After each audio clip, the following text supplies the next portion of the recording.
bonsoir. Un petit souci avec mon casque qui explique que voilà, vous entendez un petit peu la musique du générique un petit peu plus longtemps. Je vais le poser, ça sera plus simple. Il est 23h, c'est l'heure de notre rendez-vous sur Europe 1.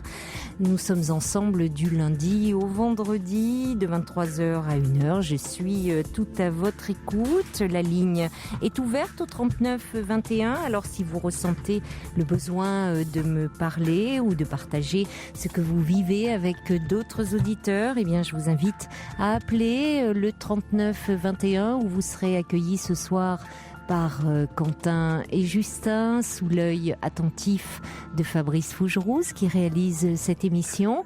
Et si vous voulez réagir à tout moment à ce que vous entendez à l'antenne, vous pouvez également appeler ce même numéro. Vous pouvez nous envoyer un petit courriel sur le site europe1.fr ou vos messages au 7 39 21 en les commençant par le mot nuit. Europe 1, Caroline Dublanche. Et on accueille tout de suite Pierre. Bonsoir Pierre. Bonsoir Caroline, bonsoir à tous et à toutes. Vous êtes bien tonique. Il faut. Alors Pierre, pourtant c'est une période un petit peu compliquée pour vous puisque vous êtes séparé de votre amie depuis 3 semaines. Oui, c'est ça. Donc vous avez 23 ans et vous étiez avec elle depuis 2 ans et demi. Oui, c'est ça. Et c'est elle qui vous a quitté, hein ? Non, en fait, pour tout expliquer, j'ai dû prendre la décision parce que les choses s'empiraient de plus en plus. Oui. Et je n'avais pas d'autre choix que de devoir me séparer d'elle parce que ces derniers temps, ça tournait plus à la joute verbale, aux insultes, et puis elle faisait plus attention à moi et tout, et puis je comprenais pas ce qui se passait. J'étais complètement dépassé par les événements, et puis il fallait quelque part arrêter les frais, comme on dit. C'est bien que vous ayez eu cette force-là, parce que c'est pas toujours simple. Oui. Et le pire, Caroline, c'est que je peux vous dire que je l'ai tellement aimé, mais vraiment plus qu'aimé. C'est comme si j'avais fait les vœux du mariage, mais sans avoir passé la bague au doigt devant le maire ou l'église. Mais sentimentalement, j'étais profondément engagé envers elle. Alors, est-ce que quelque part, ça l'a effrayée ou pas ? Ou parce que je convenais pas de ce qu'elle attendait de l'homme idéal ? Mais quand vous parlez de rapports extrêmement tendus entre vous, vous parlez de joute verbale, c'est-à-dire qu'elle était agressive avec vous ? Si vous voulez, ça n'a pas été... On a eu des très bons moments pendant ces 2 ans et 4 mois. Enfin, plutôt pendant ces 2 ans. Et il y a eu des moments difficiles et tout, parce qu'en fait, quand je l'ai rencontrée, j'étais pas du tout le même par rapport à aujourd'hui. J'étais, on va dire, un peu plus niais, en ayant encore moins confiance en moi.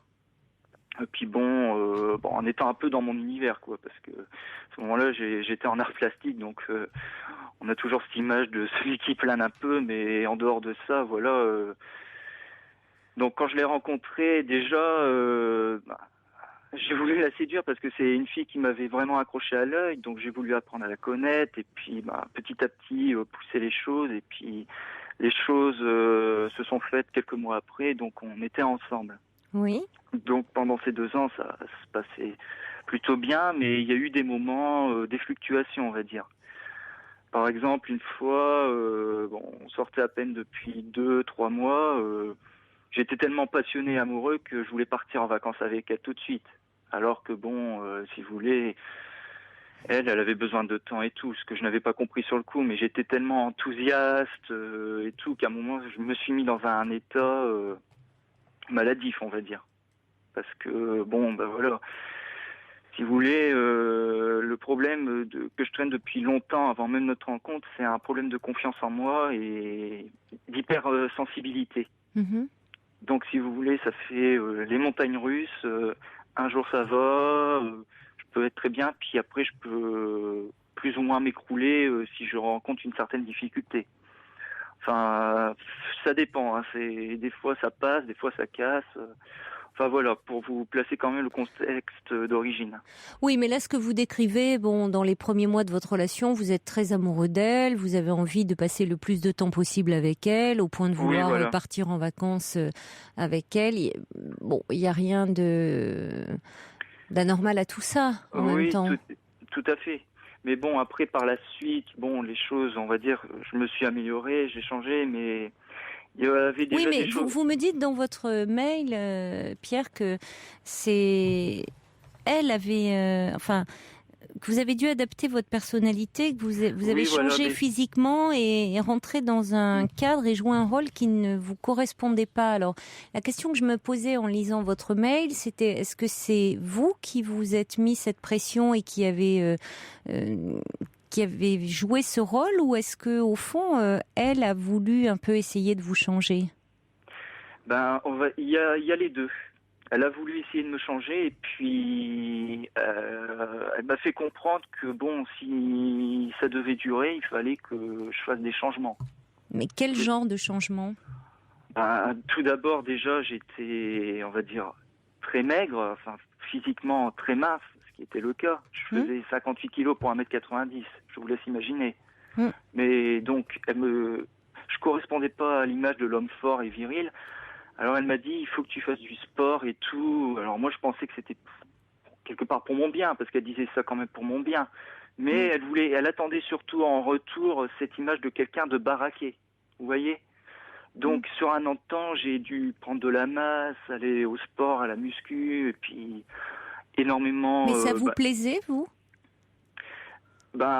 Quelque part, j'étais un peu forcé au début. Puis après, c'est devenu quand même un plaisir. Mais il y a eu des moments pendant la relation, elle trouvait, oh, c'est pas encore assez, tu devrais faire plus, et faire plus, et faire plus. Donc il y avait quand même, si vous voulez, déjà quelque chose qui n'était pas très, très sain. Qui faisait Oui, que parce que cette jeune femme, quand elle vous a rencontré, vous étiez très mince et ça ne l'a pas empêché de sortir avec vous. Tout à fait. Donc Parce si elle voulait un homme fort et baraqué, comme elle dit, après tout, elle avait qu'à sortir d'emblée avec un homme qui correspondait à ses critères physiques, plutôt que de vous choisir vous et de vouloir vous transformer physiquement. Caroline, maintenant, c'est les questions que je me pose aujourd'hui. C'est des choses, je me retrouve avec un paquet de doutes aujourd'hui. Parce que pendant tout ce temps, j'ai dû donc faire ces changements physiques. Et puis alors les transformations mentales. Mais c'est là que... Oui, c'était quoi les transformations mentales qu'elle voulait? C'est-à-dire que, soi-disant, par exemple, quand j'étais dans une situation en public, on va dire par exemple à son anniversaire, une fois chez ses parents, on fêtait son anniversaire, donc on venait de sortir ensemble. Mais j'étais un peu niais, si vous voulez, déconnecté de l'esprit des autres, qui avaient un humour assez fin et tout. Et puis bon, je sortais des choses, mais hors contexte et tout. Et à la fin, elle m'avait dit, l'anniversaire, ou le lendemain, je ne sais plus trop, mais elle m'avait dit, écoute, je me suis tapé la honte avec toi, parce que franchement, c'était vraiment le ridicule. Mes amis se sont un peu moqués de toi, enfin, des choses comme ça. Et après, c'était tout. Et pendant la relation, il y avait des moments où j'ai eu pas mal de pics du genre, arrête de te comporter comme ça, arrête de croiser les jambes comme si quand tu t'assois, mets pas tes mains comme ça devant la bouche, ou pose tes mains. Mais attendez, c'était pas votre mère? On dit ça à un petit enfant quand on lui fait son éducation. Ne mets pas tes coudes sur la table, tu mets ta main devant la bouche quand tu bailles. Enfin, vous voyez, c'est incroyable ça. Et puis dans ce que vous dites, c'est elle vous dénigrait la situation devant les amis là où où elle disait qu'elle s'était sentie ridicule. Enfin, c'est son problème elle. Et en plus, elle vous dénigrait. C'est pas anodin ça. C'est des propos extrêmement dévalorisants. Oui. Que vous n'aviez pas accepté. Elle avait, je ne sais pas, c'était vous me dites que vous vous posez énormément de questions, mais je comprends parce que au fond, heureusement que vous êtes sorti de cette relation. Parce que là, vous avez eu enfin une bonne réaction. de pouvoir en sortir. Ça veut dire que vous arrêtez de vous laisser manœuvrer de la sorte, dénigrer, parce que cette jeune femme, elle a, je sais pas, un compte à régler avec les hommes. Franchement, Caroline, ça arrive, parfois. C'est ce que je me demandais, mais qu'est-ce que je lui ai fait? Qu'est-ce que je lui ai fait, à part peut-être l'avoir humilié sans le vouloir, ou en essayant d'être bien, puis d'être... Parce que je suis gauche et maladroit, Caroline, même encore aujourd'hui, je vous le dis. Mais bon, c'est tout, je suis tel quel, je peux pas... On peut pas transformer quelqu'un comme ça, comme si c'était un matériau malléable. Mais après, donc je vais vous raconter la suite, parce que c'est là que ça a été le plus violent. Pas quand on prétend l'aimer, en tout cas. Oui. Et donc, il y a eu un moment après, on va dire que ça allait de beaucoup de mieux en mieux. Et puis là, elle m'aimait vraiment. Donc, parce que j'étais fort, j'étais un peu sûr de moi. Donc, ça allait. Mais il y a eu des moments un peu difficiles. Comme une fois, pour nous, un an, on avait décidé de faire un voyage à Florence. Mais j'étais pas bien, j'étais malade parce que j'avais des poussées d'angoisse. J'ai jamais compris pourquoi. Mais en fait, c'est parce que déjà, sachant que j'avais un défaut de confiance en moi, j'étais en plus très dur envers moi, en voulant donc surincarner ce rôle d'homme fort, mais en me mettant dans une position d'angoisse maladive. C'est-à-dire que je ne pouvais plus manger quoi que ce soit, j'étais pas bien, je tirais donc une tête déconfite et tout. Quand on est malade, on peut pas tirer une tête comme si on était hyper joyeux. Mais c'était des remarques, des bribes, et puis on est revenu du voyage, elle m'a dit, écoute, si c'est ça, je ne voyage plus jamais avec toi. Et moi, je l'aimais tellement, j'étais prêt à lui dire, je lui disais, mais écoute, je le fais pas exprès, c'est plus fort que moi, je ne sais pas pourquoi, mais je te promets, je vais tout faire pour gommer ce problème. Donc, si vous voulez, je me mettais dans une position de soumission. Donc, mais parce que, quelque part, j'étais mis au défi, et puis je me suis dit, il faut que je remporte ces défis quelque part pour que j'ai cette confiance en moi, mais c'est surtout parce que je l'aime et que je veux tenir ma place. Mais est-ce que finalement, quand vous étiez enfant, dans l'éducation que vous avez reçue, vous avez eu le sentiment qu'on tenait compte un peu de vos désirs, de vos besoins, de votre ressenti propre? Oui, tant que je restais correct, que je sortais pas d'un... Enfin, j'ai pas des parents... Ça veut dire quoi, rester correct? C'est-à-dire que on me reproche, après on est comme on est, mais on me reproche d'être un peu tempétueux et puis d'être impulsif. C'est-à-dire que je suis quelqu'un de très correct, qui peut être posé, qui parle très poliment aux gens, mais quand on commence à me chercher des problèmes, là, et vraiment quand ça me touche, vraiment, et à cause de mon hypersensibilité, je peux montrer des signes d'agressivité et monter très vite dans les tours. C'est pas me laisser faire. Donc et de dire des choses blessantes et que je regrette, parce que c'est pas des choses forcément que je veux dire et que je veux pas forcément blesser. Oui, mais parce que je pense que vous vous inhibez beaucoup parce que vous avez peur de déplaire. Oui, voilà, c'est ça. Donc souvent, comme vous dites, vous manquez de confiance en vous, c'est que vous avez très peur de déplaire et donc vous ne prêtez pas assez attention à ce que vous ressentez, à ce que vous éprouvez. Et du coup, comme vous dites, je reprends votre expression, vous pouvez monter dans les tours, c'est-à-dire que ça peut exploser à certains moments. Parce qu'il y a un trop-plein. Voilà. Et on peut croire que je suis très gentil et tout, mais je peux être très méchant, mais vraiment quand on... Mais parce qu'il faudrait peut-être arrêter de vous justifier pour tout, et donc ça fait que vous vous laisseriez moins modeler, comme ça a été le cas. Alors ça peut arriver dans les premières amours, mais particulièrement quand on manque de confiance en soi. Mais peut-être que, je sais pas, dans votre histoire, vous avez été placé dans le rôle de celui, dans votre histoire familiale, qui doit faire plaisir ou réparer ou combler un parent, ou je sais pas quelle est votre histoire, moi, familiale. Ça trouve la confiance en soi, ça trouve... on ne naît pas avec une confiance en soi, une estime de soi comme ça dans le berceau. C'est quelque chose qui s'acquiert par le regard, l'amour que nous portent nos parents et et aussi le fait qu'ils nous encouragent, qu'ils nous soutiennent. Alors c'est vrai que si on a des parents qui sont eux-mêmes assez anxieux, ça aide pas non plus à être particulièrement audacieux soi-même. Mais après, c'est important d'avoir des parents qui encouragent, qui mettent l'accent sur les compétences, sur les qualités, plutôt que sur les défaillances, les défauts. Enfin, il y a pas mal de choses qui entrent en ligne de compte. Voilà, pourtant j'ai des parents qui m'encouragent, qui me poussent énormément. Après, c'est peut-être une forme d'anxiété, surtout du côté de ma mère, peut-être très communicative, parce que je suis assez proche de ma mère. Beaucoup plus de ma mère que de mon père. Oui. Et votre mère est anxieuse? Il y a du stress, de la nervosité. Donc je pense que quelque part, même si c'est pas transmissible par les gènes, heureusement. Non, c'est pas par les gènes, c'est par un comportement d'ensemble, c'est par une attitude. Voilà, c'est une façon de vous dire, c'est par une attitude. Alors peut-être que c'est quelque chose qui est ancré profondément en moi. Enfin, bref. Et pour revenir à ma copine, donc il y a eu un moment... oui, mais c'est lié, hein. Vous avez l'impression peut-être qu'on digresse, mais c'est lié tout ça. Oui. Vous voyez, on parle de... Je rebondis là-dessus parce que vous me parlez de... Vous avez dit que vous manquiez beaucoup de confiance en vous et vous me dites qu'au fond, pour plaire à cette jeune femme, vous vous êtes complètement... conformé à l'image qu'elle voulait que vous soyez.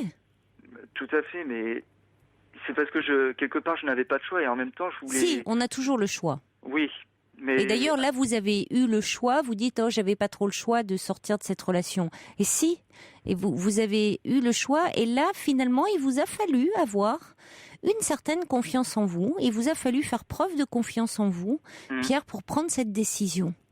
De rompre. Voilà, parce que... Ce qui est à la fois un signe de confiance en soi et de maturité. Donc vous voyez, finalement, vous avez quand même de la confiance en vous. Oui. Je peux Puisque vous ne le pensez. Oui.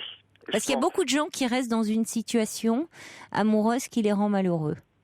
Et puis qui les rend maladifs, qui peut pousser qui les rend malades, choses... oui. Et justement, je vais en arriver parce que on va dire qu'on a eu une apogée ensemble. Pendant nos vacances de l'été dernier, on était partis en Sicile, donc c'était des vacances superbes et tout. J'étais, son image, l'homme musclé, bien bronzé, bien dans sa peau, encore un petit peu maladif, mais ça allait. Mais elle me disait, il faudrait que tu ailles voir un psychiatre, par exemple, pour calmer le truc, parce que ça revenait encore par bribes, si vous voulez. Mais on va dire que c'était l'apogée. Bon, après, il y a eu la rentrée. De mon côté, j'ai quitté la licence d'art plastique parce que j'ai obtenu la licence et je suis passé dans un parcours de licence pro activité juridique qui n'a rien à voir pour dire développer des nouvelles compétences. Et elle commençait son nouveau travail juste après ses études. Donc ça allait de septembre à décembre, ça allait bien. On passait des bons moments, on était des complices. Avec des degrés divers, mais câlin, je l'embrassais, on s'embrassait, on était heureux, quoi. Et puis, tout a commencé à partir en vrille depuis le mois de février. Et ça correspond à un moment où elle changeait de magasin et puis qu'elle se rendait compte que ce magasin, il n'y avait pas l'ambiance qu'elle voulait, ça n'allait pas, quoi. Et elle est partie en formation en me disant, écoute... Pierre, appelle-moi, j'aimerais avoir tes nouvelles. Je lui dis, ne t'inquiète pas, tu sais que je t'envoie tout le temps des messages, des choses comme ça. Donc j'étais vraiment fusionnel, quoi, vraiment plus que dévoué. Et puis je ne sais pas, pendant la semaine, donc elle a fait sa formation. Et dès qu'elle est revenue, j'ai commencé à noter des choses, des détails, mais inquiétants. Pour moi, déjà, avec mon manque de confiance, c'était inquiétant. Mais Pierre, on va pas dérouler toute l'histoire parce que finalement, vous dites, au fond, l'important, c'est que vous ayez pu, à un moment donné, réagir. Et vous dites bien, au fond, il y a des choses, vous étiez fusionnel à un moment avec elle, comme vous pouvez l'être aussi, semble-t-il, dans la relation avec votre mère, comme on peut l'être aussi souvent dans les premières amours. Parce que dans les premières amours, on est souvent comme on aime souvent comme on a été aimé par ses parents. Oui, voilà. Les toutes premières amours ressemblent très fort aux premières amours, c'est-à-dire à celles qu'on a eues avec au sein de la famille, les liens comme ça que l'on a développés avec ses parents. On a tendance à répéter un petit peu ça. Donc il y a des choses à travailler sur cette confiance en vous que vous allez aussi apprendre, parce que c'est à travers aussi ce que vous allez réussir dans votre vie. Et puis finalement, je vous le disais, en parvenant à sortir d'une relation qui vous faisait du mal, vous avez su vous dire que au fond, vous faire confiance et vous dire que cette relation n'était pas bonne pour vous. Oui. Donc être à l'écoute, vous faire bien confiance, c'est-à-dire être à l'écoute de votre désir, même si c'est douloureux pour vous, parce qu'évidemment il y avait un attachement fort à cette jeune femme, mais malgré cet attachement, vous sentiez bien que dans cette relation, vous ne pouviez pas vous épanouir. Non, surtout ces derniers temps. Donc, il faut quand même... Là, c'était pas les autres, c'était pas écouter simplement les autres, vos amis. Il a bien fallu que vous soyez à l'écoute de vous-même et uniquement de vous-même. Il n'y a que vous qui pouviez savoir pour prendre cette décision. Et il n'y a que vous qui pouviez prendre cette décision. Et vous l'avez fait. Oui. Donc vous avancez aussi comme ça. Parce que finalement, vous savez... c'est la confiance en soi, c'est ça, c'est pouvoir, quel que soit, ça se forge au fil des expériences, des doutes qu'on peut avoir aussi, des accidents de parcours, et puis de la façon dont on va s'en remettre. Et une séparation, oui, c'est un moment douloureux, et puis on s'en remet. Oui. Et je reçois des messages là pour vous. Il y a Lali qui dit de toute façon, cette jeune femme ne vous aimait pas suffisamment pour ce que vous étiez. Alors ne regrettez pas trop. Vous allez finir par rencontrer quelqu'un qui vous appréciera à votre juste valeur pour ce que vous êtes. Et puis Angel me dit si on a besoin de se justifier souvent, c'est que l'on a un manque de confiance en soi. Je suis pareil au travail et je ne sais pas pourquoi. Et First Lisa dit oui, c'est vrai que par moments vous semblez avoir du mal à vous défendre. Et Monique qui dit quand on aime, on accepte la personne avec ses qualités et ses défauts. Exactement, Caroline. C'est ce que j'ai fait avec elle, mais elle ne l'a pas fait. Oui, elle a peut-être un petit compte à régler quand même dans ce besoin d'emprise. Comme ça, je pense. Sur les hommes. Donc, mais pour l'instant, c'est très difficile parce que je me suis pris tellement de choses en pleine figure de sa part, mais vous pouvez pas vous imaginer, c'était inimaginable pour moi et c'est ça qui m'a poussé à cette décision finale. Elle me disait des choses, mais de toute façon, tu es tellement soumis à moi, tu m'aimes tellement que je peux faire ce que je veux. Oui, vous savez, il y a des femmes qui aiment comme ça, qui ont besoin d'exercer leur emprise sur des hommes, qui ont un besoin comme ça de soumettre les hommes, qui ont vraiment un vrai compte à régler. Par leur histoire personnelle, et donc là elle pensait avoir trouvé un objet comme ça, l'objet de ses désirs à elle, mais non, vous n'êtes pas resté dans cette position d'objet, vous êtes revenu pleinement sujet de votre vie en rompant ce lien. Allez, un dernier petit message de Claude qui dit il est important que vous soyez vous-même, vous avez bien fait de fuir cette relation. Hors de question de changer pour une nana qui n'en vaut pas la peine. Arrêtez de ramper, dit Claude. Voilà. Écoutez, il ne faut pas ramper, il faut rompre. Rompez. Oui. Je vous embrasse, Pierre. Merci pour tout, Caroline. Merci, au revoir. Au revoir. Pour parler à Caroline Dublanche, appelez le 39 21 34 centimes les minutes. Bonsoir, Sophie. Bonsoir Caroline, je suis très heureuse de parler, bien que je sois très émue, mais je vais essayer d'être cohérente dans mon langage. Je suis en instance de divorce, donc depuis 3 ans. Oui. Il sera prononcé en juin. Je n'étais pas du tout heureuse avec mon mari. Il était trop autoritaire. C'est moi donc qui ai demandé divorce. Donc pendant ce temps, on m'a poussée à m'inscrire sur un site. Donc j'étais un petit peu réticente au début, et puis après, j'y ai pris plus ou moins goût. Et j'ai rencontré 6 personnes en l'espace de 6 mois. Les 6 personnes sont tombées très très amoureuses de moi. Donc moi aussi, ça a été très très fort.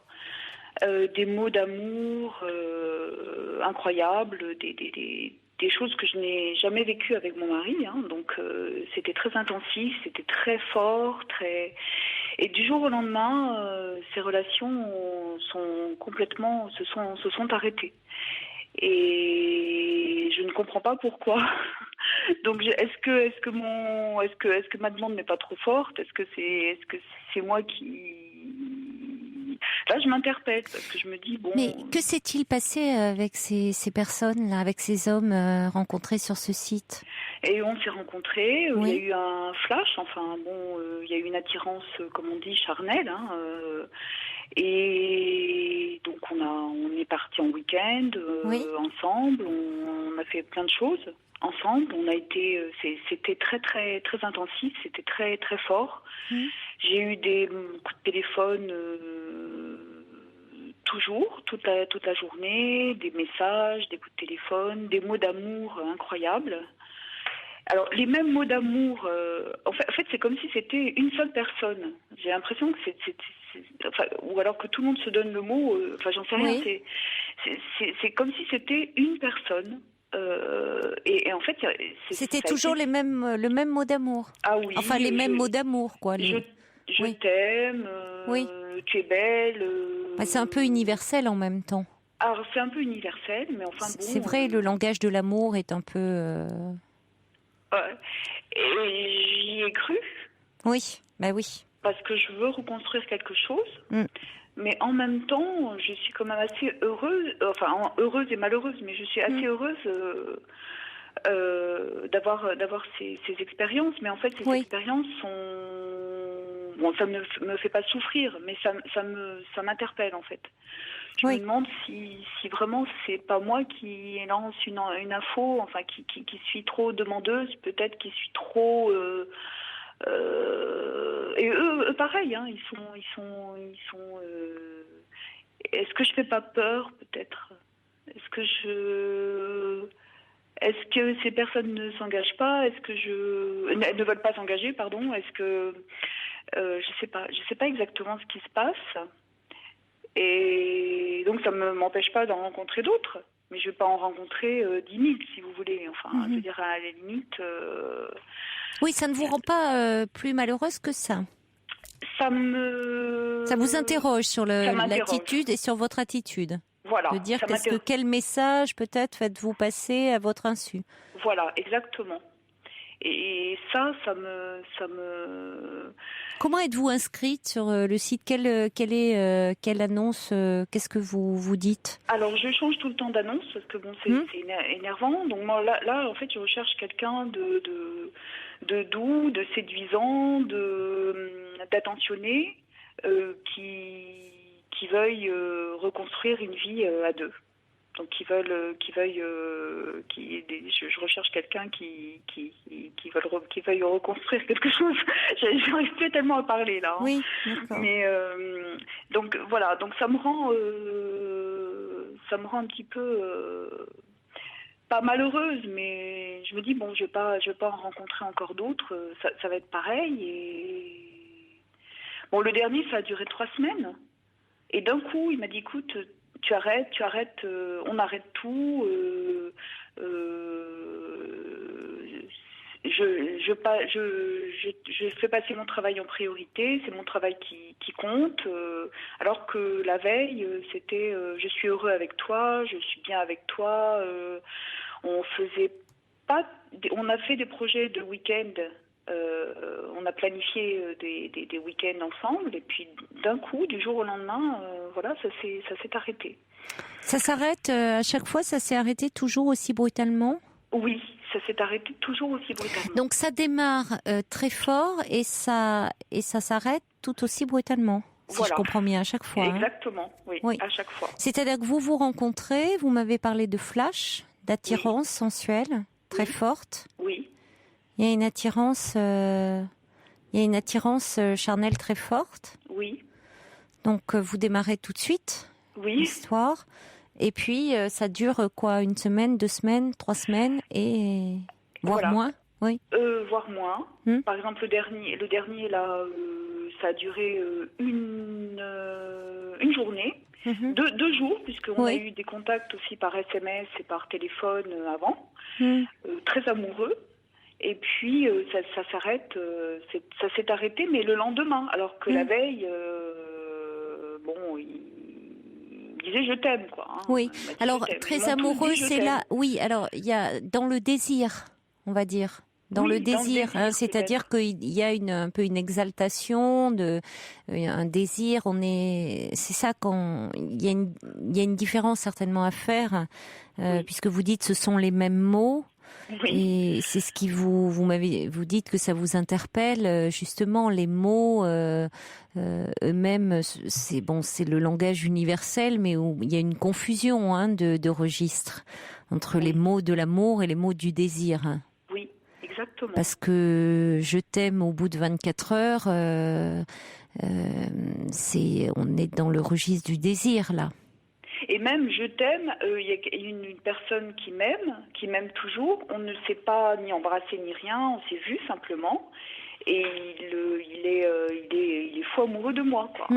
Mais vous-même, est-ce que vous n'avez pas aimé les 6 que vous avez rencontrés? Je les ai tous aimés aussi. Oui, ça pose question. Vous aimez très rapidement. Ben oui. Vous les aimez, vous les désirez, Je les aime, je les désire et j'aimerais bien que ça continue, qu'il y ait une suite. Mais vous aimez quoi en eux finalement? J'aime leur comportement, j'aime qu'on me dise des mots d'amour, voilà. C'est qu'on ça. fasse attention à moi. Vous aimez cette situation de désir et de ce qu'il vous renvoie finalement. Voilà, c'est certain. De cette situation de séduction qui est très agréable. Très agréable. Mais finalement, que connaissez-vous d'eux? Rien. Oui, qui aimez-vous d'eux? Qui aimez-vous? Aimer, ça suppose quand même une certaine connaissance de l'autre. Vous ne pensez pas? Et alors, peut-être, je n'ai jamais aimé, peut-être. Alors, j'ai pas dit ça.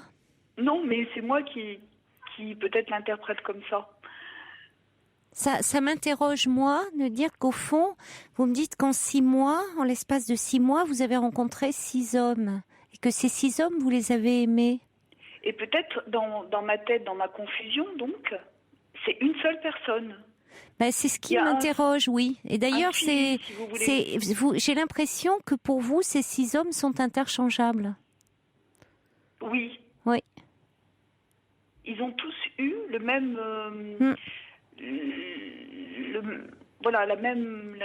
le même comportement avec moi. Ils ont tous...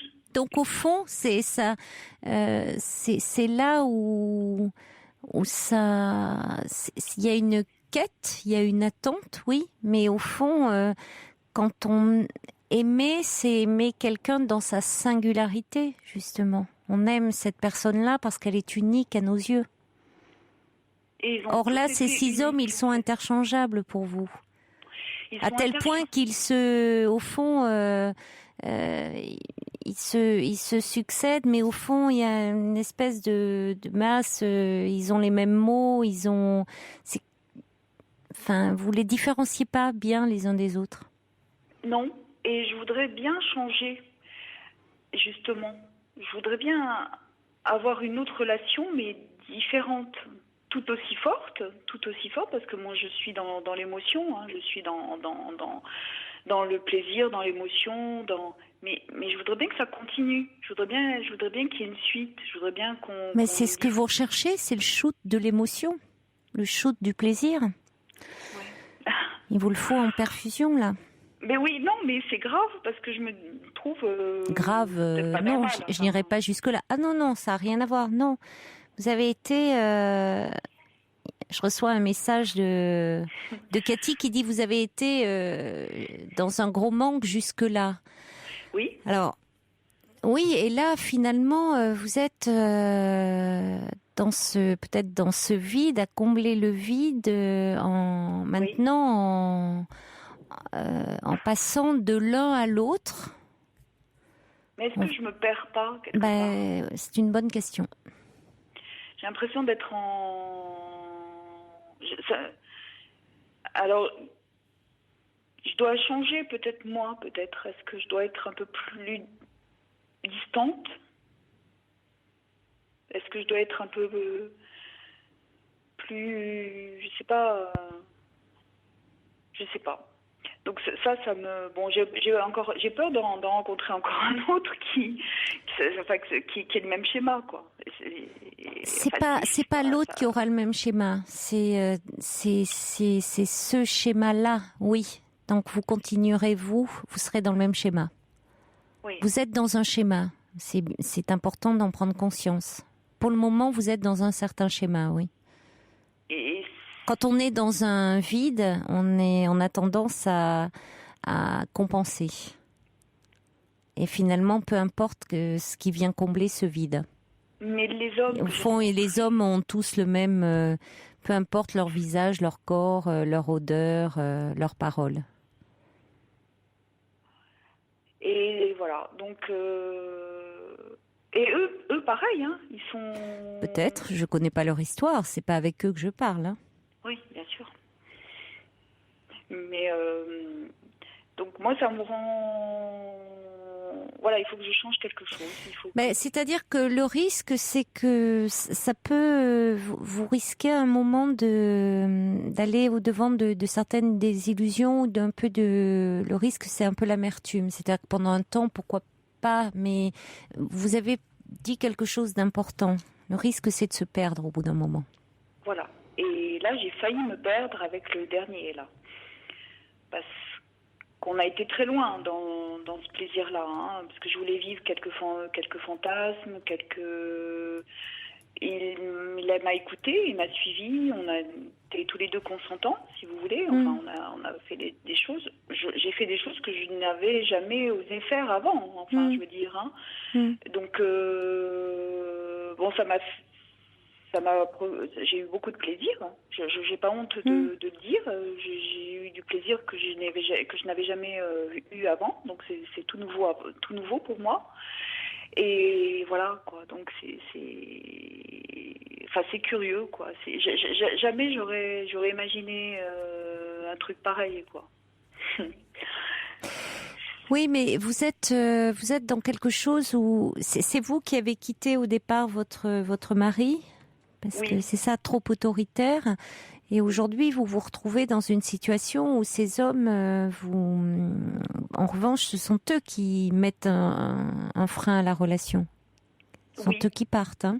C'est eux qui partent, oui. Ce sont eux qui partent, ouais. Mais vous êtes dans quelque chose où vous comblez certainement un vide et où parfois, pour retrouver, puisque quand je reprends votre annonce de dire reconstruire une vie à deux, ça veut dire qu'il faut peut-être prendre effectivement le temps et être dans quelque chose de plus, de vous donner du temps. Or là, on a l'impression que vous vous jetez dans cette... c'est même pas dans la relation, quoi. Vous êtes dans... vous rencontrez quelqu'un, vous laissez pas la rencontre se faire. Voilà, exactement. Vous êtes aspiré par... c'est comme le petit papillon qui vient se coller à la lumière, là, tout d'un coup. Hein, on lui parle d'amour, et là, vous décollez. Ah, mais complètement. Vous êtes complètement aveuglé par ces mots d'amour. C'est ça qui me fait vivre finalement. Enfin, c'est une pulsion de vie pour moi, parce que j'ai pas fait d'amour finalement pendant longtemps. Hein. Oui. Pendant cette séparation, j'étais pas du tout prête et disponible pour rencontrer. Je voulais pas rencontrer quelqu'un d'autre. Hein. C'était donc voilà. Et là maintenant, bon, je l'ai décidé et et c'est incroyable, quoi. Mais c'est pour ça que je vous dis, ça peut, le fait que vous ayez des rencontres comme ça où vous retrouvez, une sensualité, pouvoir faire l'amour avec des hommes, mais et vous le dites, vous n'en souffrez pas trop, mais attention parce que pourquoi pas, il y a ce côté positif, il y a ce versant positif. Simplement, vous avez quand même dit à un moment, il y a le risque de vous perdre. Oui. Et de rencontrer, vous pouvez aussi tomber sur quelqu'un qui peut, à un moment, lui, parce que vous êtes dans une demande aussi. Si ça reste juste sur un jeu où vous voulez, vous êtes dans une sensualité, vous voulez expérimenter d'autres possibilités, pourquoi pas. Mais si vous êtes aussi qu'il y a derrière une demande affective, attention de ne pas non plus être instrumentalisé et là que ça ne devienne pas source de souffrance. Donc c'est pour ça qu'il est important d'y réfléchir. Tout à fait. Il faut vraiment que je sois plus forte, peut-être.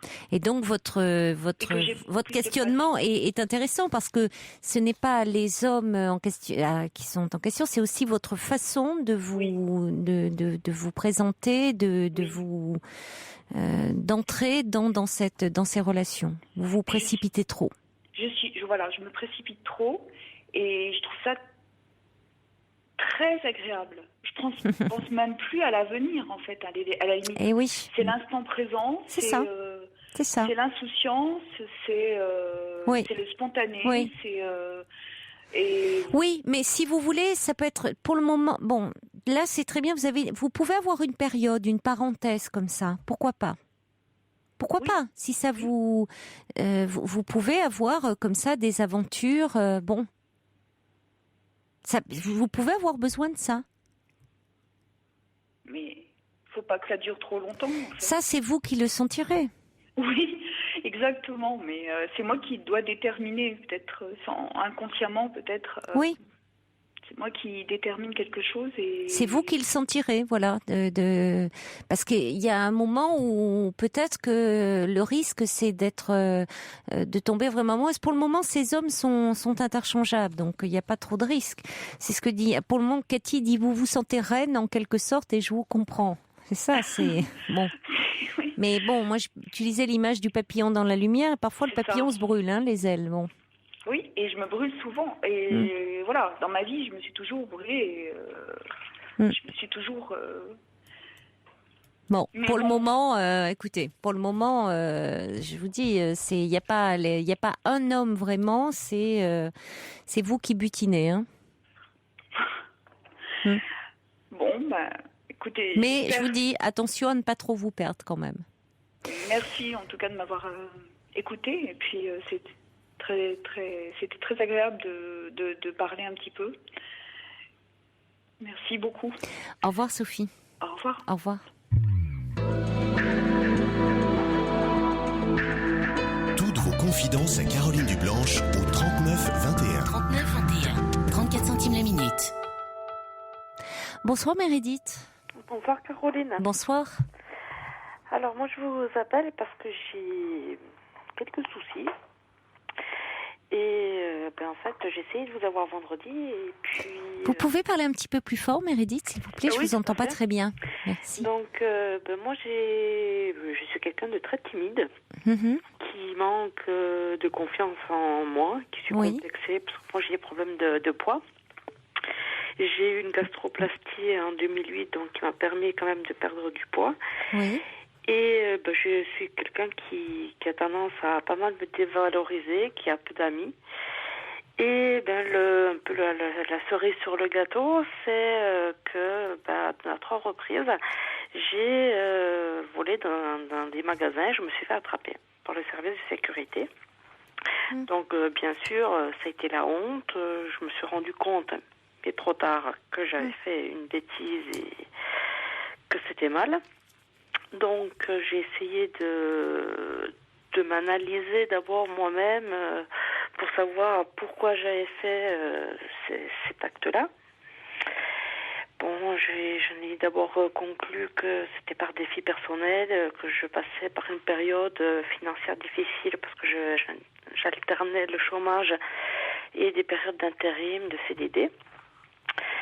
Et j'étais suivie par un psy, je lui en ai parlé un jour au cours d'une consultation, et il m'a conseillé d'aller voir un comportementaliste. Donc, j'ai jamais vraiment osé franchir le pas. Et en lisant différents magazines, je me suis demandé si l'hypnose ne pourrait pas aussi m'aider à surmonter des problèmes liés à mon enfance. Parce que mes parents ont divorcé quand j'étais assez petite. Et j'ai eu des problèmes avec mon père. J'ai demandé à ce qu'il verse une pension alimentaire jusqu'à la fin de mes études auprès du président du tribunal qui a jugé le divorce de mes parents. Et mon père a pris un avocat et donc ça s'est fini au tribunal et depuis je n'ai plus aucun contact avec mon père. Donc tout ça fait que je ne sais plus trop si mes actes délictueux en grande surface sont liés à des problèmes de famille et je ne sais pas comment faire pour m'en sortir et ne plus avoir à agir de la sorte. C'est la première fois que vous voliez quelque chose dans une grande surface ? Ça s'est reproduit à 3 reprises. Mais à la même période dans un... s'est fait en une année, quoi. En une année ? Oui. C'est ça. Et qu'est-ce que vous avez volé, dérobé ? En fait, c'était pas quelque chose de première nécessité, c'était pas de la nourriture, c'était donc la première fois c'était une étiqueteuse, c'était vraiment tout bête et donc je m'étais dit que c'était vraiment pas la peine de le voler parce que j'avais de quoi le payer en fait et puis par la suite c'était il y avait des produits de beauté donc je me suis dit que franchement j'avais agi mais de manière inconsidérée, que c'était vraiment pas... Et la troisième chose, c'était quoi ? Et la troisième fois, c'était aussi pour des produits de beauté, quoi. Des produits de beauté. Oui. Donc, finalement, vous qui avez un peu des problèmes avec votre image, là, c'était une façon de redonner un peu, de vous retrouver un peu, d'améliorer un peu votre image. Voilà. Donc, en fait... Et puis l'étiqueteuse, quelle étiquette vous a-t-on collé ? Allez, on va continuer à en parler, Meredith. Ça sera un peu après une pause musicale. Ça sera après le journal également. Donc, vous ne raccrochez pas. Et après le journal de minuit, on se retrouve pour en parler. On aura peut-être des réactions à votre témoignage. À tout de suite. Pour dialoguer avec Caroline Dublanche, envoyez nuit suivi de votre message par SMS au 7 39 21. 50 centimes plus coût d'un SMS.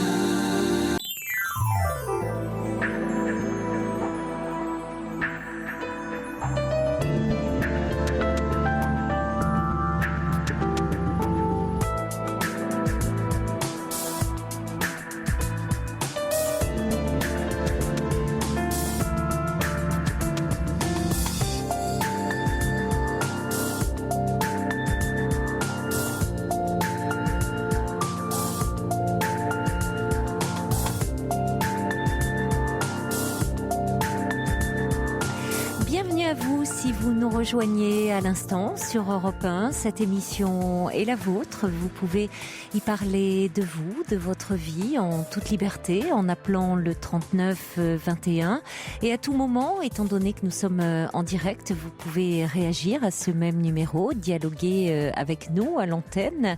Vous pouvez également nous envoyer vos courriels sur le site europe1.fr ou vos commentaires, vos réflexions par SMS au 7 39 21 en commençant vos messages par le mot nuit.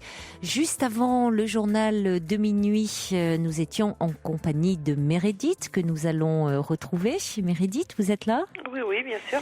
Alors Meredith, vous nous appelez parce que vous avez 39 ans, vous dites que vous êtes timide, vous avez un problème de confiance en vous et depuis quelque temps, vous avez dérobé des objets dans les magasins.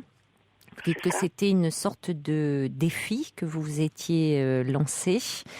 Et vous dites qu'au fond, vous faisiez le lien à la relation avec votre père. Vos parents ont divorcé quand vous étiez jeune. Vous aviez quel âge ? J'avais 6 ans. 6 ans. Et vous avez plus tard pris un avocat pour que votre père vous verse une pension alimentaire. Vous aviez quel âge à ce moment-là ? J'avais 18 ans en fait. Je m'étais renseignée auprès du président du tribunal où mes parents avaient divorcé pour que mon père continue à verser une pension alimentaire parce que je trouvais que c'était normal que mes deux parents subviennent à mes besoins jusqu'à la fin de mes études. Oui. Et donc mon père a cru que j'allais prendre un avocat et puis donc l'obliger devant la justice alors que c'était juste pour avoir des renseignements et puis qu'on puisse s'arranger à l'amiable. Voilà, tout à fait. Oui, vous n'aviez pas entamé une procédure judiciaire, non, pas du c'était tout. Un petit peu pour vous renseigner. Voilà. Et dès ce jour-là, il a coupé les liens avec vous ?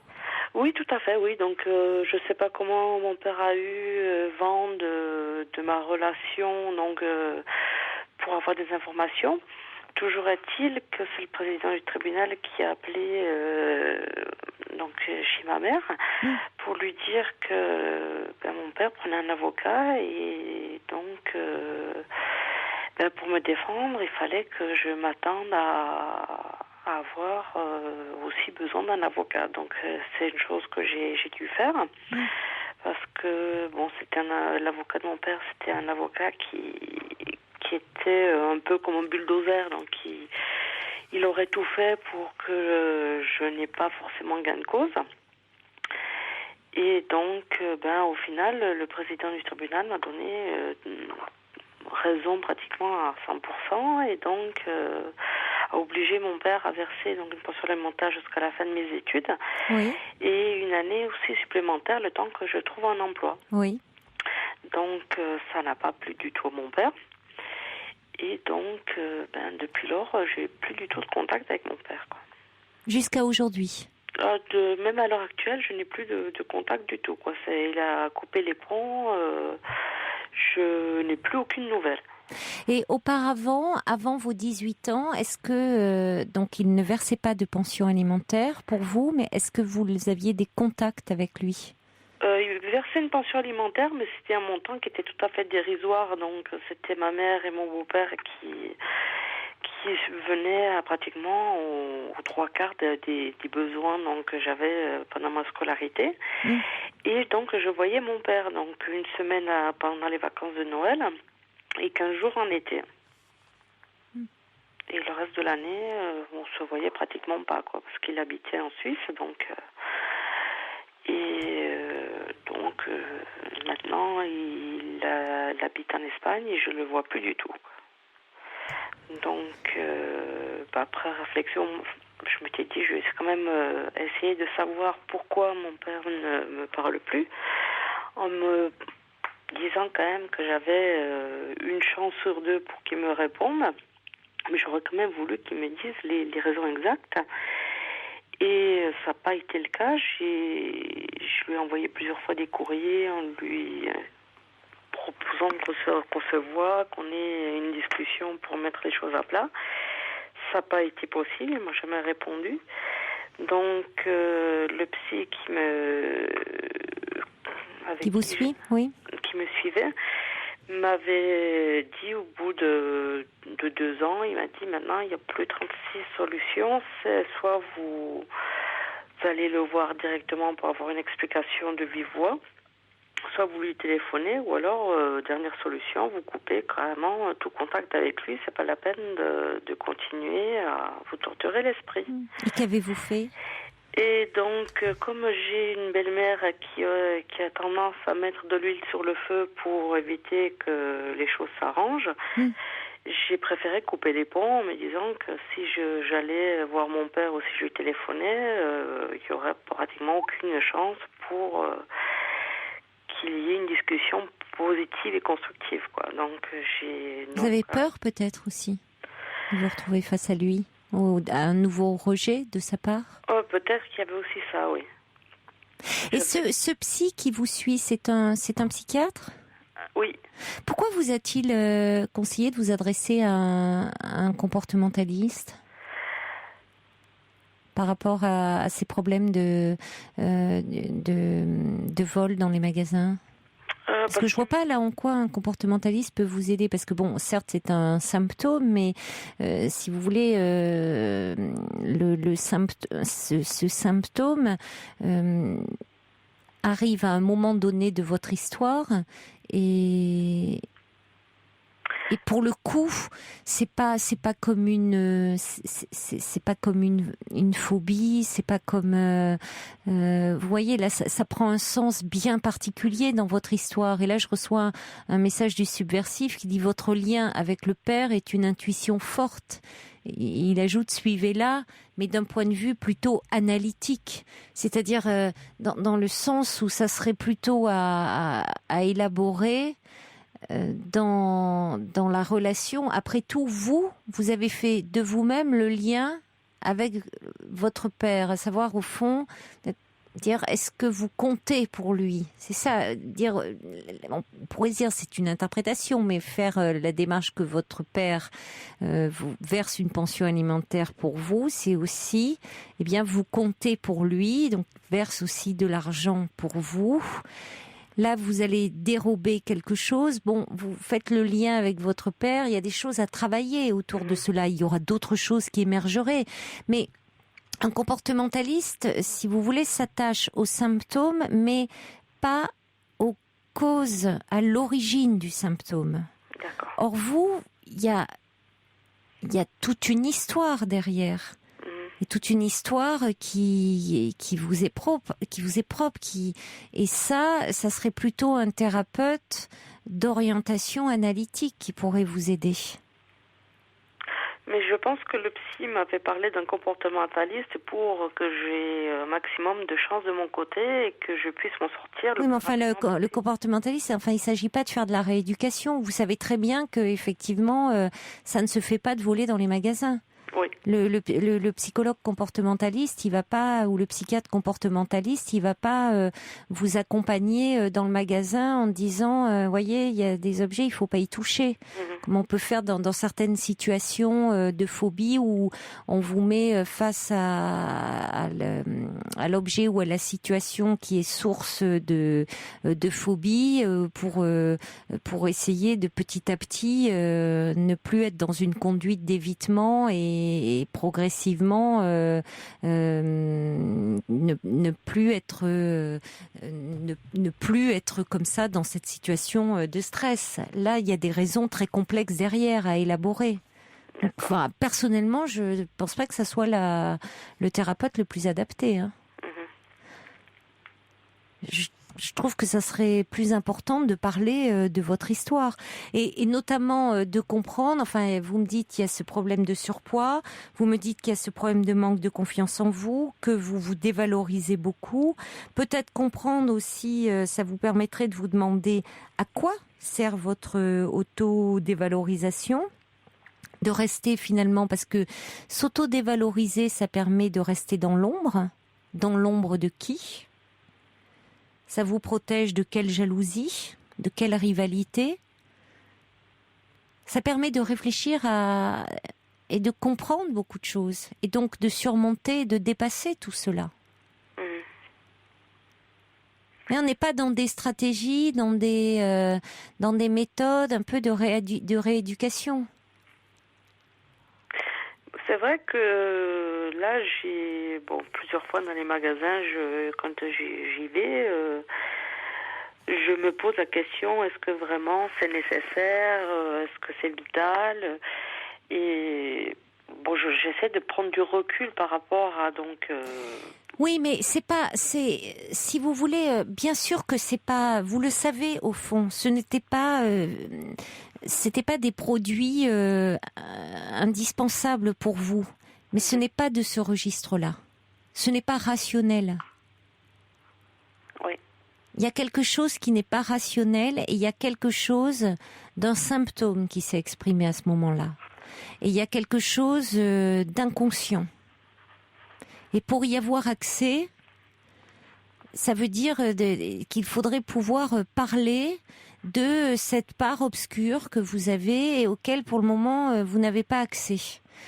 Un thérapeute comportementaliste, il ne travaille pas sur l'inconscient. Il s'attache aux symptômes, à la partie visible de l'iceberg, sans s'occuper des racines, de l'origine du symptôme. Ça peut tout à fait marcher pour certaines choses, quand on vise à la disparition du symptôme, mais en l'occurrence, pour ce que vous décrivez, ça ne me paraît pas du tout indiqué, parce que les raisons sont beaucoup plus complexes. D'accord. Vous savez très bien qu'effectivement, il n'y a pas lieu de voler dans les magasins. Et ça ne se situe pas en termes de morale et autres. Et plus vous allez essayer de vous censurer, plus il risque d'y avoir ce qu'on appelle un retour du refoulé, et plus ça risque de revenir à un moment où vous vous y attendrez le moins. Il y a quelque chose qui agit, qui est à l'œuvre malgré vous. Et c'est de ça dont il faudrait pouvoir parler, et de bien d'autres choses, à mon avis, Meredith. Et cette piste du côté, vous avez raison, suivez cela, du lien à votre père, et me paraît très importante. D'accord. Bon travail. Je vous remercie beaucoup, Caroline. Au revoir. Bonne soirée. Bonne soirée. Au revoir. Au revoir. Pour parler à Caroline Dublanche, Appelez le 39 21, 34 centimes les minutes.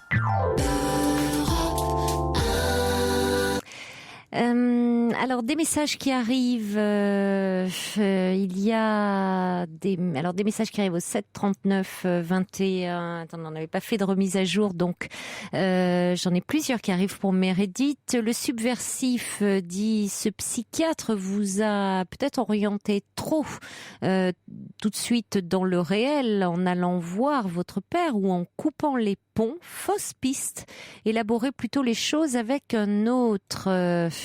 Il y a Lali qui dit: en dérobant ces objets, vous tentez peut-être de combler un vide, comme vous l'avez fait autrefois avec la nourriture. Et puis il y a également d'autres messages qui arrivent pour Meredith. Cathy qui dit: vous dérobez peut-être ce que l'on ne vous a pas donné. Un autre message: la transgression de la loi, de l'autorité semble être une réponse au père, une tentative de réappropriation d'une dette qui s'effectue par ailleurs. On va accueillir maintenant Diane. Bonsoir. Bonsoir. Bonsoir Diane. Je vous rappelle pour le problème de ma mère d'Alzheimer, et je vous avais laissé un mail en disant que ce week-end était un peu agressif envers moi, et que moi je comprends, moi je commence à péter les plombs là-dessus. Donc voilà quoi. Je sais plus quoi faire quoi. J'essaye tout pour lui faire plaisir, et puis bon. Elle est agressive vis-à-vis de moi. Donc. Oui, mais ça, c'est un des symptômes de cette maladie, malheureusement. Même si elle ne se rend pas forcément compte, elle, de son agressivité, même si vous, comme vous le dites, vous faites en sorte d'être la plus aimante, de l'entourer le plus possible. C'est vrai qu'il y a des moments de découragement. Ouais, mais ça fait mal. Et d'essayer de faire plaisir. C'est difficile, oui, mais c'est-à-dire que là, vous faites comme si votre mère avait la pleine possession de ses moyens. Ouais, des fois elle l'a.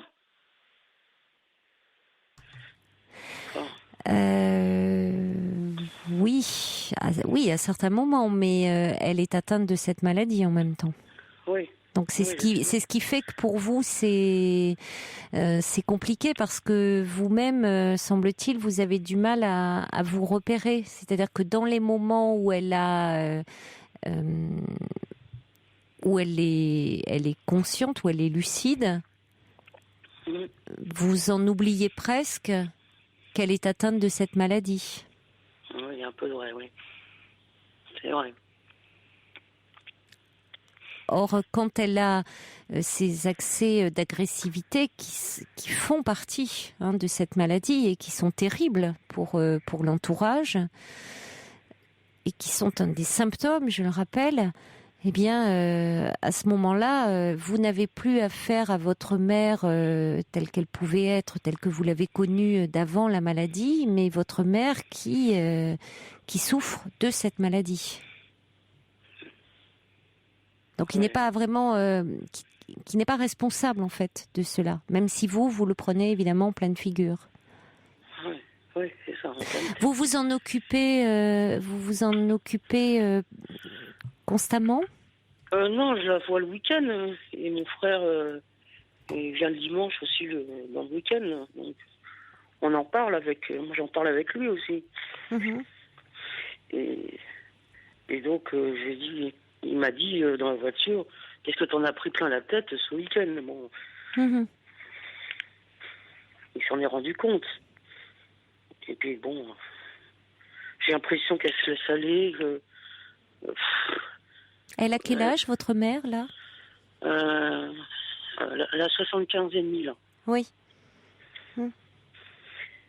Et comment ça s'organise la semaine La semaine, mon père est là, lui. Mais bon, alors elle me dit que je vois qu'elle prend son timbre c'est pour ralentir le processus, je sais plus quoi. Oui. Et elle prend plus un médicament parce qu'elle dit que ça l'empêche de dormir. Alors nous, on ne sait pas quoi faire, quoi. Elle est braquée sur le neurologue. On se disait si elle venait voir le généraliste, peut-être qu'il lui changerait. Peut-être que c'est vrai que ça l'empêche de dormir, ce médicament. Je sais pas. Je sais pas quoi penser, quoi. Moi, je le vois qu'elle le prend, puisque je regarde du coin de l'œil si elle prend ces trucs, quand même. Ça serait important qu'elle prenne le traitement, oui. Donc, qui lui a été prescrit par le neurologue, en l'occurrence. Oui, mais bon, le timbre, elle le prend, là, elle a un patch. Oui. Mais pas le médicament, elle prétend que ça l'empêche de dormir. Alors que je ne sais pas si c'est un effet secondaire de ce truc, mais il faudrait qu'elle en parle et qu'elle le change, je ne sais pas. Moi, je lui ai dit, en tout cas. Il faudrait, oui, qu'elle puisse en parler au neurologue ou déjà au moins au médecin généraliste. Au généraliste qui avait commencé à faire le traitement. Donc, qui s'en était rendu compte. Puis après, elle a vu le neurologue. Mais elle a une bonne relation avec le médecin généraliste? Oui. Bon. Donc ça serait bien qu'elle lui en parle déjà. Elle est braquée sur le neurologue. Eh oui, mais le neurologue, c'est lui qui est associé certainement à la maladie d'Alzheimer. Donc peut-être que les relations sont plus compliquées. Oui, c'est possible ça. Elle est braquée à fond. Et donc, oui, mais parce que le généraliste, c'est un médecin qu'elle connaît depuis longtemps. Oui. C'est son médecin de famille. Oui, c'est ça. Oui. Oui, alors que le neurologue, c'est lui qui a porté le diagnostic, non? Oui, c'est lui. Eh oui, donc c'est un peu l'objet de toute son agressivité aussi. Oui. Enfin, moi, je vois pas pourquoi elle est agressive vis-à-vis de moi et mon frère moins, quoi. Je trouve ça d'une injustice, pas possible. Elle ne l'était pas comme ça auparavant? Non. Pas vis-à-vis de moi, en tout cas. Mais c'est ce qui est très difficile dans cette maladie, c'est que la personne a des accès d'agressivité verbale et ça peut aller jusqu'à de l'agressivité physique. Et c'est souvent d'ailleurs à ce moment-là que l'entourage peut se décider et c'est difficile pour l'entourage, mais se décide à placer le malade dans un établissement spécialisé parce que ça ne devient plus possible. Ça peut aller, si vous voulez, ça peut aller. Il peut y avoir de l'agressivité verbale et aussi parfois des passages à l'acte agressifs. Ouais, j'espère que ça va pas en arriver jusque-là, quand même. Ça peut ne pas arriver jusque-là, mais ça peut aussi se passer. Tout ça pour vous dire que c'est vraiment aussi cette maladie il y a ce type de conséquences. Il peut y avoir ce type de conséquences. Alors c'est évidemment difficile à vivre, mais ce n'est pas c'est pas contre vous. Ah, moi, je le prends tel quel, comme ça. Oui, il faudrait que vous arriviez à prendre un peu de distance. Je sais bien que c'est compliqué, mais que au fond, c'est pas à prendre de la distance par rapport à ce qui est dit. Que c'est la maladie qui l'a fait s'exprimer comme ça. Ah, oui. C'est ce qui est compliqué dans cette maladie, c'est qu'il y a un deuil à faire de votre mère telle qu'elle était avant la maladie. Ah, oui. Vous dites qu'avant la maladie, elle ne se serait pas exprimée de cette façon-là, comme ça, avec vous. Non. Elle ne vous aurait pas parlé de cette façon-là. Non. Donc elle n'a pas conscience de cela. Et d'ailleurs, voyez, quand vous la... ça rend les choses compliquées parce que vous, évidemment, vous l'avez en tête, vous l'avez sur le cœur, vous êtes peiné de ça, vous êtes très chagriné. Votre mère, quand vous allez la revoir, elle n'y pensera plus. Oui, c'est vrai, oui. Eh oui. Oui, c'est vrai, oui. Eh Ouais, oui. j'ai l'impression qu'elle zappe après. Mais c'est pas une impression. C'est qu'elle, elle ne... Oui, c'est le terme. Elle ne se souviendra plus. Ah, oui. Alors Ouais, que vous, évidemment, ces paroles, vous les prenez de plein fouet et elles vous peinent. C'est un immense chagrin parce que, outre le fait, on en avait parlé, hein, Diane, oui, je sais, oui. de voir votre mère comme ça. Mais je vous avais dit que je vous rappellerais pour savoir l'évolution. Je vous avais Oui, dit. oui.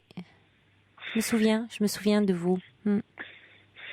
Et donc, moi, je suis en train de péter un câble aussi. Hein, donc, c'est pour ça que je vous demandais, pour moi, s'il fallait que je vois un psy, moi aussi, là, pour...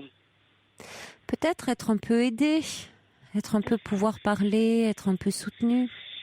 C'est compliqué. Mon frère l'a vu, le psy, c'est lui qui a commencé.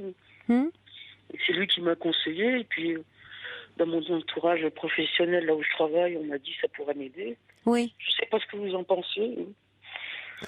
Moi, je pense que ce sont des moments très pénibles de voir comme ça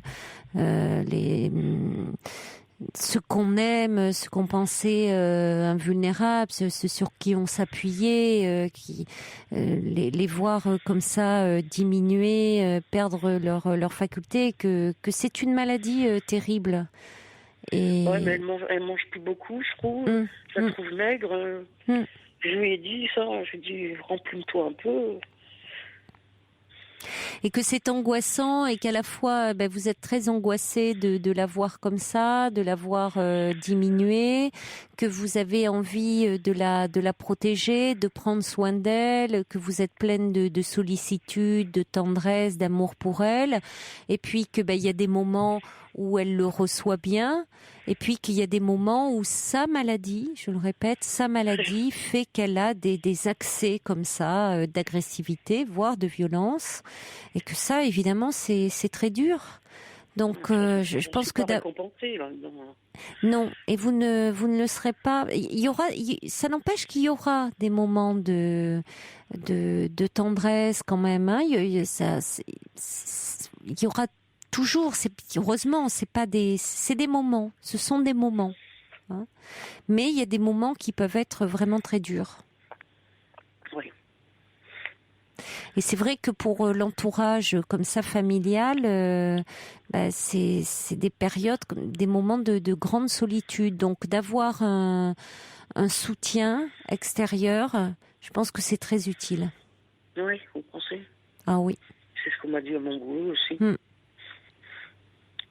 Parce oui. que j'en parle aussi là où je travaille, dans l'audiovisuel.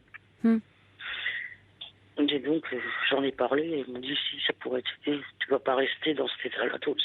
Et ils me disent ça. Peut-être contacter. Un état de nerfs pas possible aussi. Mais oui, mais parce que vous êtes très, très angoissé aussi. Peut-être contacter l'association aussi France Alzheimer. Il y a peut-être des groupes de parole, enfin, voyez, rencontrer aussi d'autres personnes, sortir un peu de l'isolement, vous rendre compte que vous n'êtes pas seul déjà à vivre cette situation. Trouver un appui comme ça extérieur. Parce que je reçois un petit message de Cathy qui dit oui, on pose le diagnostic et après on laisse sans soutien l'entourage. Et c'est vrai que c'est très dur, aussi bien pour les aidants que pour l'entourage familial, et souvent l'entourage familial qui tient lieu d'aidant. Hein. Oui, c'est... Donc, avant de peut-être de craquer, de sentir que bon, vous épuisez ou que vous êtes fragilisé évidemment par ce que vous vivez, allez en parler. Oui. Oui. Bon courage. Ça m'aidera, vous croyez oui, ça m'aidera? Oui, ça vous aidera, ça c'est certain, de pouvoir dire ce que vous traversez. Ça ne changera pas la situation de votre mère, mais ça vous aidera à peut-être mieux prendre du recul et à pouvoir, les moments que vous passez avec elle, à mieux les vivre. Voyez, parce que si vous voulez, c'est une. Il faut savoir avec les personnes atteintes de l'Alzheimer vivre des moments, des instants. Oui. Donc voilà, c'est l'instant qui compte. Oui. Et puis alors il y a des moments qui peuvent être doux, drôles même, parce que il y a des choses qui peuvent être assez amusantes, parfois drôles, tendres, et puis il y a des moments effectivement plus rudes. Et puis cela, il faut savoir. Comment ? C'est la première fois que je la vois agressive envers moi. Oui. Elle s'enferme toute seule dans son bureau à clé. Ben oui. On ne sait pas pourquoi. Ben oui, parce qu'elle était contrariée. Et puis il y a des moments. Elle me dit oui, t'es comme ton père, tu prends sa défense, je prends pas sa défense. J'essaye d'être juste, moi. Je sais oui, pas, mais Diane, là où il y a des moments où vous pouvez plus vraiment discuter comme vous auriez pu le faire avant. Vous voyez, c'est-à-dire que il va vous falloir apprendre un peu à lâcher prise. J'ai toujours eu le même comportement avant. Oui, mais votre mère n'a plus le même comportement. Ouais, c'est ce que vous avez du mal à accepter. Ouais. Oui, c'est vrai aussi. Et c'est là-dessus que vous avez besoin d'un soutien. D'accord. Donc là, ça peut vous aider. Bon courage, Diane. Je vous remercie. Je vous rappellerai aussi, éventuellement. Si vous le voulez. Pour vous dire où ça en est. Oui. À bientôt alors. Au revoir. Oui, au revoir. Jusqu'à 1h sur Europe 1, Caroline Dublanche. Bonsoir Laura. Bonsoir Caroline. Bonsoir. Merci beaucoup de prendre mon appel. Alors un sujet beaucoup moins grave que ce qu'on vient d'entendre, parce qu'un simple chagrin d'amour, on va dire, mais qu'est-ce que ça fait mal. Oui, ça peut faire mal, oui. Oui. Alors donc, moi j'ai 47 ans, il y a 7 ans j'ai divorcé d'un mariage qui était vraiment très très heureux et qui avait duré 12 ans. Après, pendant une longue période de solitude, l'été dernier, je rencontre un homme qui m'a été d'un très grand secours, parce que j'avais d'énormes problèmes à mon travail, etc. Donc, on est tombés amoureux. Pendant quelques mois, nous avons été vraiment très très heureux, jusqu'à ce que je découvre des accès de colère, un comportement avec un mépris, voire machiste envers moi, qui me l'ont fait vraiment descendre dans mon estime. Et ben voilà que donc à la suite d'un long week-end passé à l'étranger, on vient de rompre. Mais que pour moi tout ça c'est terriblement dur à vivre, parce que fort intérieur, j'ai énormément de respect pour cette personne et je trouve tellement regrettable que ces colères qui ont été dues à des choses vraiment anodines détruisent notre relation de cette façon. Alors c'est un peu paradoxal parce que vous me dites que ce sont des choses anodines. En même temps, vous me dites que cet homme était méprisant vis-à-vis de vous, qu'il avait un comportement machiste, donc c'est pas anodin ça. Oui, mais ça, par exemple, ça part de quelque chose de très banal. Ah, peut-être. Peut-être que ça part. Peut-être que le point de départ, ce qui provoque le comportement est banal, mais ce que vous me dites, c'est que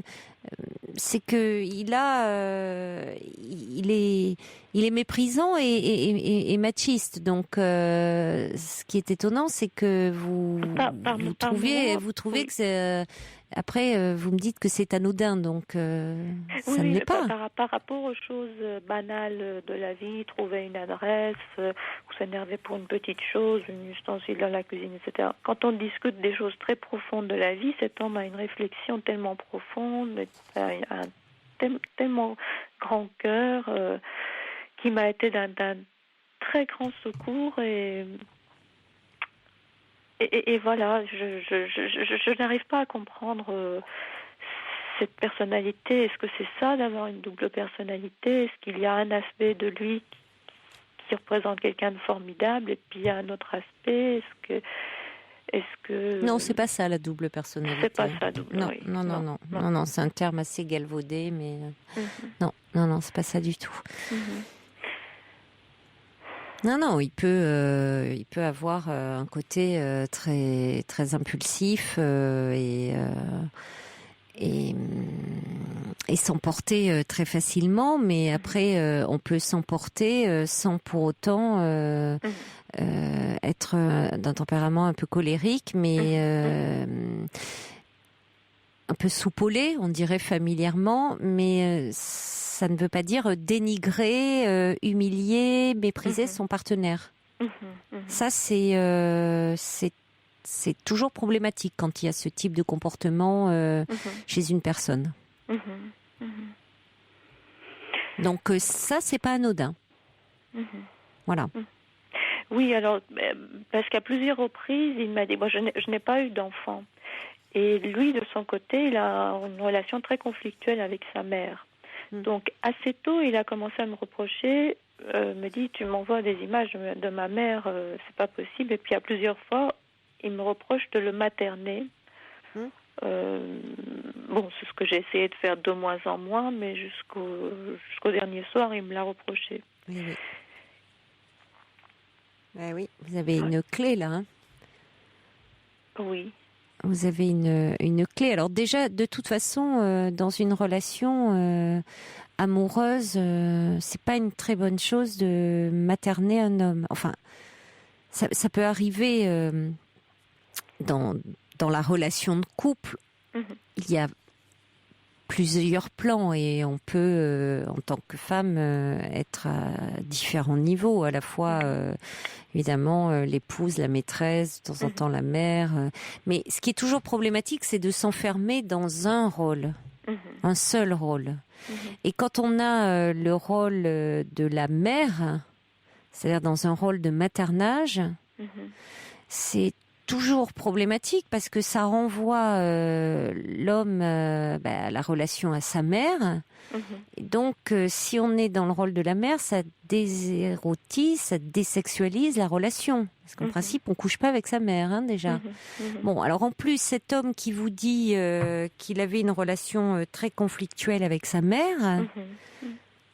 Bon, il faut pas avoir fait 10 ans de psychanalyse pour finalement comprendre que vos relations se soient très vite tendues.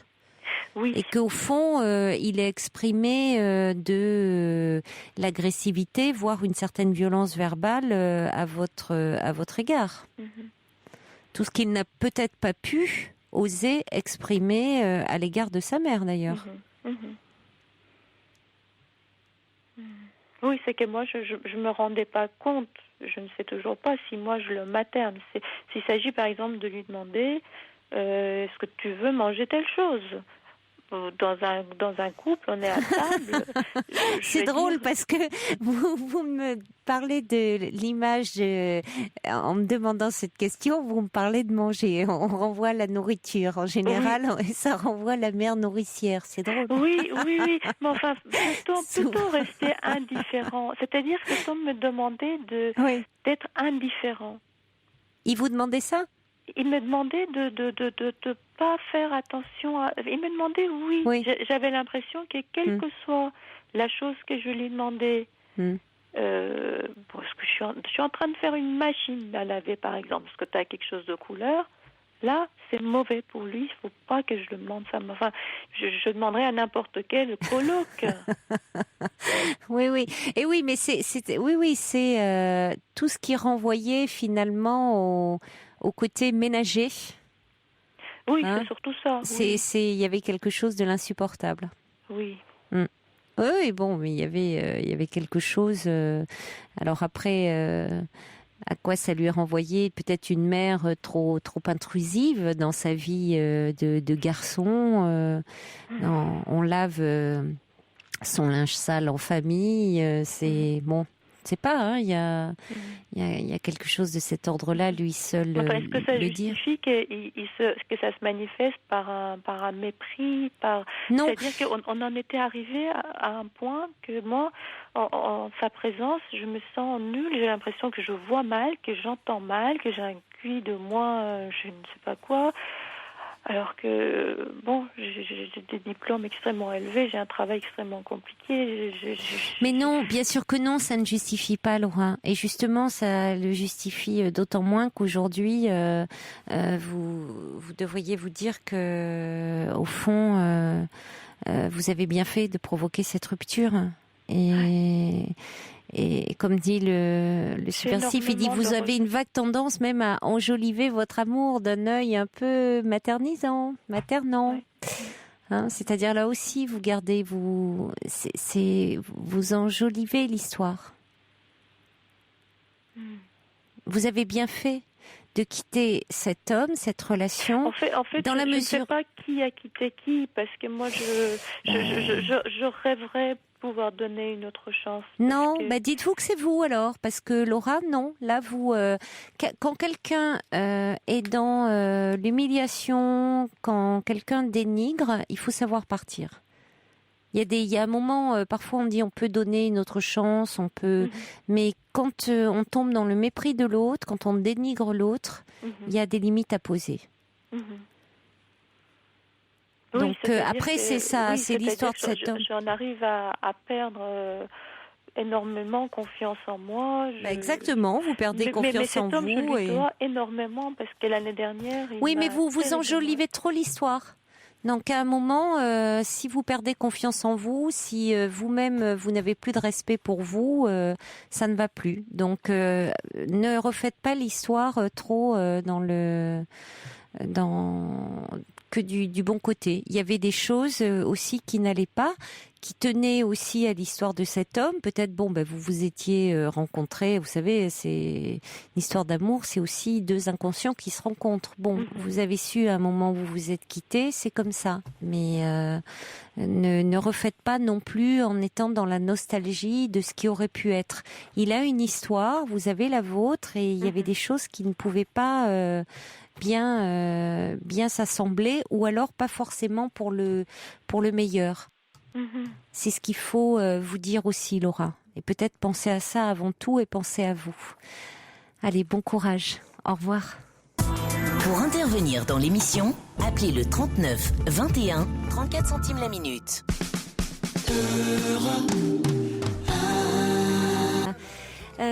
J'avais reçu tout à l'heure un petit mail de Jean-Claude pour Sophie qui allait sur Internet, qui avait rencontré pas mal d'hommes et qui disait: est-ce que ces hommes sont votre attend, tout la comprenant, ne vous donne-t-il pas ce qu'il voit et ce que vous attendez? Ils accèdent à votre demande dans la phase de séduction et après se lassent ou reviennent à eux-mêmes.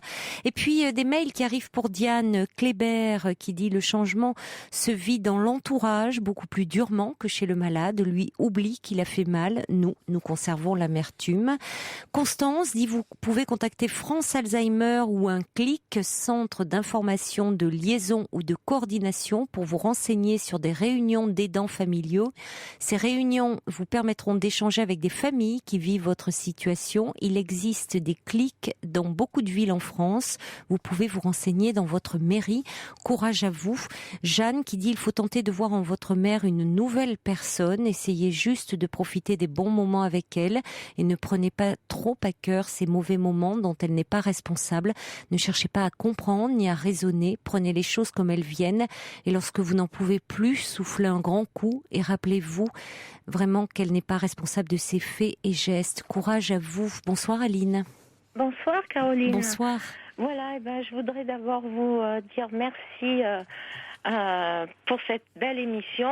Et puis je suis intervenue quelques fois justement pour cette fatalité de maladie d'Alzheimer, parce que je suis je suis aide-soignante en gériatrie, donc, et oui.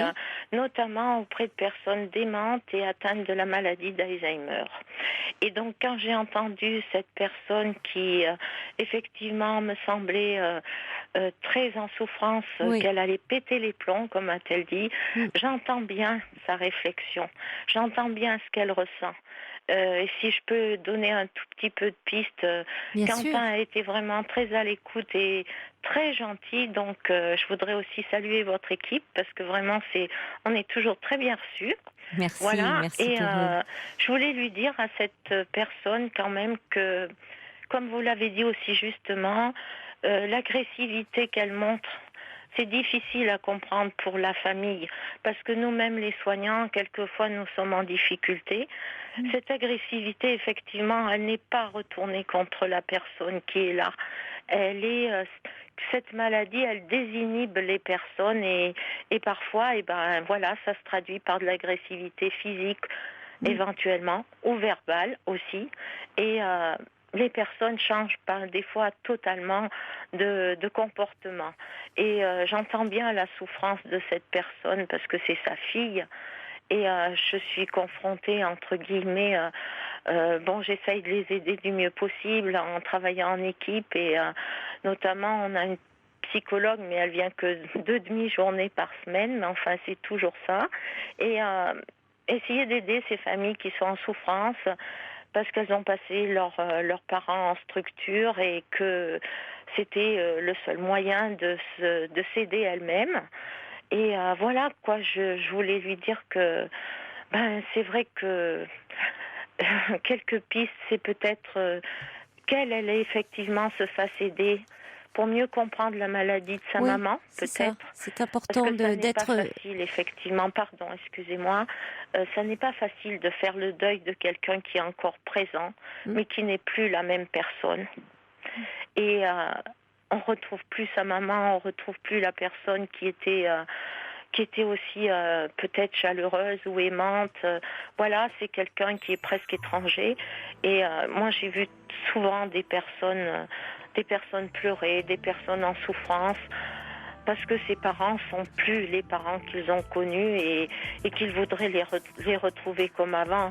Et c'est vrai que c'est dévastateur, cette fatale maladie-là, et que voilà, ça met tout le monde en souffrance. Et il faudrait quand même qu'elle essaye, peut-être elle, parce que c'est pas forcément dirigé contre elle, en effet, mais c'est sûrement très dur. Et qu'elle se fasse un petit peu aider. En effet, vous avez donné quelques renseignements, qu'elle aille voir peut-être une psychologue, elle, pour en parler, parce que ça fait beaucoup de bien. Merci beaucoup Aline d'avoir témoigné de votre expérience. Merci, au revoir. Et un petit mail aussi, un petit SMS pour Laura de Violaine qui dit: le respect, Laura, il ne faut pas transiger. Croyez-en mon expérience. Vous écoutez Europe 1, je vous souhaite une très belle nuit, faites de jolis rêves. Il est maintenant 1h.